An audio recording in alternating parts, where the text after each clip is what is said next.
അസ്സലാമു അലൈക്കും.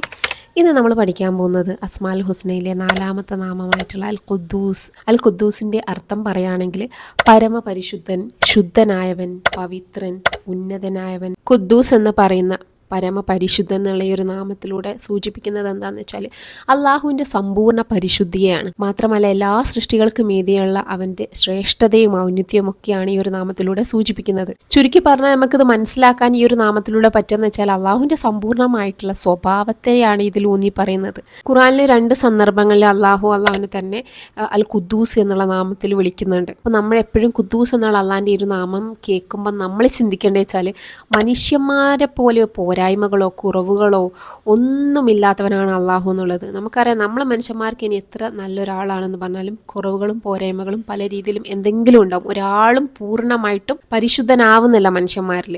പക്ഷെ അള്ളാഹ് സുബ്ഹാനഹു തആല എന്ന് പറഞ്ഞാൽ അങ്ങനെയല്ല.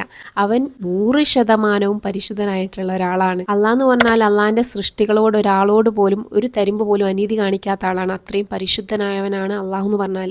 അൽ ഖുദ്ദൂസ് എന്നുള്ള നാമം ഉപയോഗിച്ചിട്ടുള്ള ഖുർആനിലെ 2 ആയത്തുകൾ ഞാൻ പാരായണം ചെയ്യും. സൂറ അൽ ജുമയിൽ 1-ാമത്തെ ആയത്തിൽ പറയുന്നു, യുസബ്ബിഹു ലില്ലാഹി മാ ഫിസ് സമാവാതി വമാ ഫിൽ അർദിൽ മലിക്കിൽ ഖുദ്ദൂസിൽ അസീസിൽ ഹക്കീം.